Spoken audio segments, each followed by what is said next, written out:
Tapi saya membayangkan misalnya kita pegang cellphone aja, nggak ada lagi yang mau itu menghilangkan cellphone dari diri kita. Betul, Pak. Iya. Itu yang dia mau, Pak. Kita merasa sudah masuk zona nyaman. Sudah kan? Iya. Saya matiin internetnya. Langsung goncang itu, Pak, badan, Pak. Oke. Ada hilang sesuatu yang hilang. Hilang sesuatu. Separuh jiwa hilang. Bahkan kita sampai ke toilet pun kita bawa handphone kita. Ya, Bapak bisa tahu rasakan. Itu yang mereka mau bikin. Jadi shutdown jiwa cukup dengan mematikan internet. Buffering aja ribut kok. Iya. Internetnya lemot aja ribut. Sekarang sudah mulai 4G sudah mulai agak susah. Kenapa? Karena mereka giring kita untuk pakai 5G. Iya. Dan 5G ini sungguh-sungguh mematikan. Kenapa? Kenapa? Kita ini kayak ayam, Pak. Iya. Nah, Bapak suatu keniscayaan terus masuk, udah Iya. masuk lu perangkap, nggak bisa keluar lagi. Ya, sekarang dari mana kesadaran itu atau pengetahuan itu? Sejak berapa tahun terakhir atau berapa puluh Dimulai tahun? tahun 2018, Pak. Termasuk dari keluarga pun menjadi bingung kenapa saya jadi begini. Ya, karena konsepnya mereka senang dengan jabatan, kebanggaan buat keluarga, Duit banyak. duit banyak, tidak sadar Iya. buat apa selama ini kita ibadah.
Kalau kita kaitkan dengan sikap Bung Karno dulu yang keluar dari UN gitu ya dan mendirikan kemudian ada yang namanya NEVO ya. Konevo.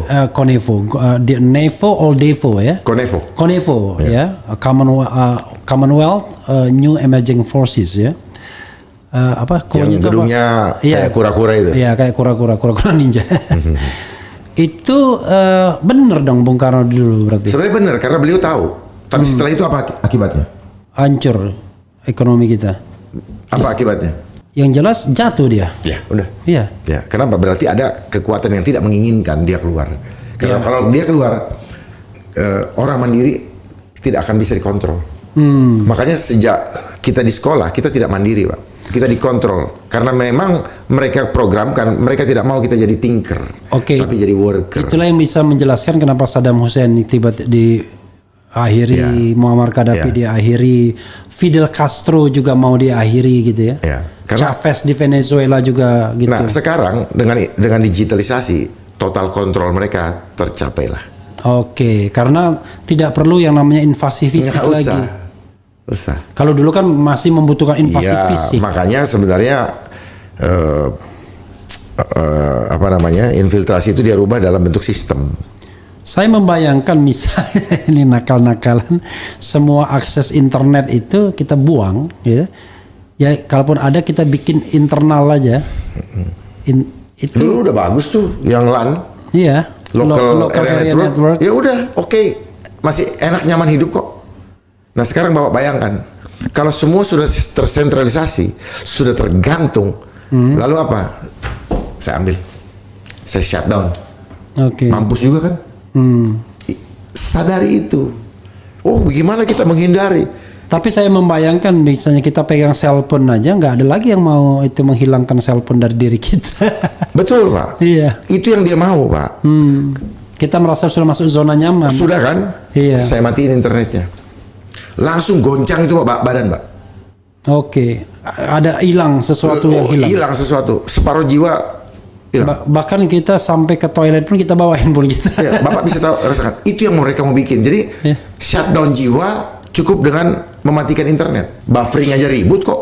Iya. Internetnya lemot aja ribut. Sekarang sudah mulai 4G sudah mulai agak susah.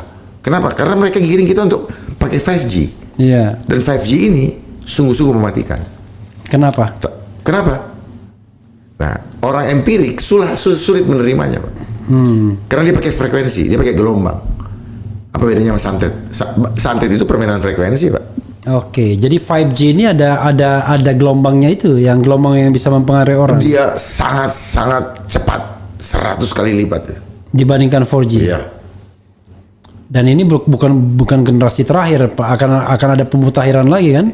Entah Kalau kita masih mengalami itu, kalau kita sudah lewat di sini, Jenderal ya. Saya kemudian tanya ya.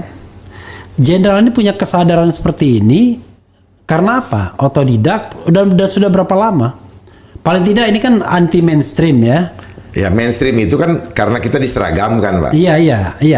Gitu. Makanya di sekolah pakai seragam. Iya. Nanti kita rubah. Yang penting akhlak supaya beradab. Ya. Bukan pintar, kaya, Iya. tapi tidak beradab. Yang terjadi kan ini, gara-gara ngikut terus. Lagian juga ngapain pakai ranking segala kan? Enggak, kita ini kayak ayam, Pak. Iya. Nah, Bapak suatu keniscayaan terus masuk, udah Iya. masuk lu perangkap, nggak bisa keluar lagi. Ya, sekarang dari mana kesadaran itu atau pengetahuan itu? Sejak berapa tahun terakhir atau berapa puluh Dimulai tahun? tahun 2018, Pak. 2018. 18, saya relatif baru sebenarnya. sangat baru. Saya ini Baru 5 tahun, 5 tahun terakhir. tetapi belum maksimal, step by step dikasih sama Allah. Soalnya the last time saya ketemu sama Pak Jenderal di ILC, Indonesia Lawyers Club, dan itu sebelum 2018 tuh. Iya, on Masih bicara mengenai Freddy Budiman. ya gitulah narkoba gitu-gitu Ya, kan. ya karena memang saya waktu itu ditempatkan di situ. Oke. Mau nggak mau saya berbicara itu. Ya, oke. Tapi kalau setelah tahu desainnya, itu pun by design semua narkoba. Iya. Makanya kenapa setelah itu timbul ada tempat rehabilitasi. Rupanya konsep ekonomi jalan terus, Pak. Iya. Ya? Iya. Makanya kemudian undang-undangnya dibuat sedemikian rupa sehingga pemakai bisa dicokok. Ya. Padahal mereka juga yang meramaikan barang-barang ini. Oke, itu another story. Another story, oke. Takut sekali nih Bang Berfi ini. Kalau terlalu dalam nanti ribet kita ya. Iya. Tadi belum dijawab. 2018 karena kejadian apa, lalu step by stepnya seperti apa? Artinya otodidak kan relatively kan? Nggak ada gurunya dong?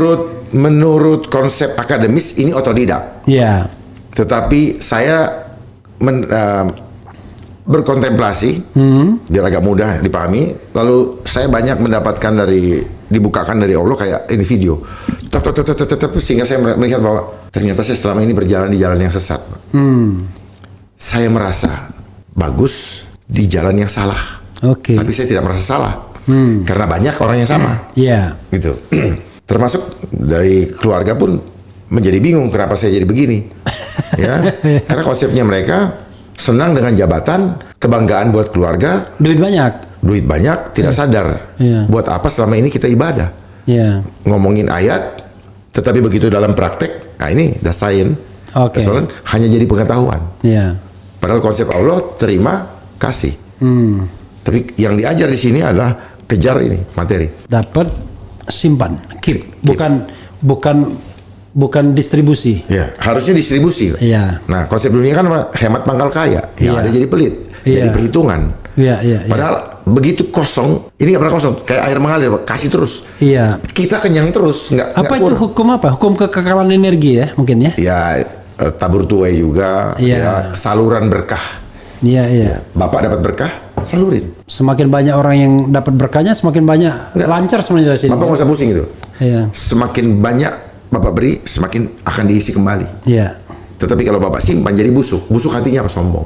dipakai mudarat untuk hal-hal yang tidak mempermuliakan Allah. Iya. Dan ini adalah pilihan hidup saya. Saya membayangkan ya Pak Jenderal kalau ke gereja ya, itu jangan-jangan minoritas juga di sana. Sekarang saya Soalnya gini, saya ini mohon maaf ya, kalau saya keliru Saya ya. free, Pak. Tapi bukan Pak Jenderalnya, tapi kepada umatnya. Ini mohon maaf ya. Nggak apa-apa. Misalnya kan paling gampang adalah ketika Anda kan in 1 week ya kan, datang ke sana. Apalagi ada tempat-tempat tertentu, datangnya kan pasti dengan dengan pameran. Jadi gini, kita mau menghadap Tuhan tapi pameran harta kekayaan dulu gitu. Dan it happens juga dengan misalnya pengajian selebriti apa-apa gitu kan. Bapak tahu kenapa itu? Kenapa? Karena memang konsepnya konsep formalitas. Oke. Iman formalitas. Oke. Supaya kita menjadi manusia Munafik. Makanya selama di sekolah tidak diajarin bagaimana mengeksplor mens rea. Iya. Makanya hukum selalu cari mens reanya. Padahal yang jadi actus reus itu asalnya mens rea. Iya. Nah, mens reanya itu ditanamkan di sekolah. Bener ya, Pak Jenderal minoritas tuh kalau Dan sekarang sangat minoritas. masuk rumah ibadah, even masuk rumah ibadah pun jangan. Dulu enggak. Iya dulu ya. Sekarang maksudnya. Sekarang saya tidak datang lagi ke tempat itu. I see. Kenapa? Karena konsep itu setelah saya pahami, Ya. ternyata organisasi itu adalah organisasi, Pak.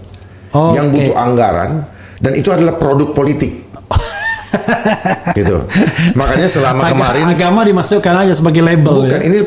inilah konsep Dajjal atau konsep Antichrist yang tanpa dipahami. I see. Gitu. Dan membuat nanti merek nama masing-masing. Oke. Ini. Yang ternyata setelah saya pahami dari Tuhan Yesus tidak boleh mereka terpisah. Hendaklah mereka bersatu. Tetapi konsep tadi pembenaran sehingga boleh ada begini, akhirnya apa? Terjadi gontok-gontokan, biasanya ribut gara-gara apa? Anggaran. Ribut gara-gara duit dan sebagainya. Kalau di Makanya organisasi selama 3 tahun belakangan ini apa? Iya. Mereka manut karena takut dicabut izinnya. Iya, sama dengan kalau di organisasi Islam kan kita tahu kan. Jadi orang tidak bicara tentang Islam itu sendiri, tapi bicara tentang organisasinya juga. Iya, itulah kalau jangan bawa organisasi ini ya untuk dukung-dukung, tapi dia dukung juga yang lain. Jadi hebat, Pak, luar biasa konsep divide et imperanya. Oke. Walaupun lewat merek yang sama, dia bisa pecah belah, Pak. Luar biasa. Ya, sampai orang lupa jati dirinya bahwa dia berasal dari Tuhan yang satu.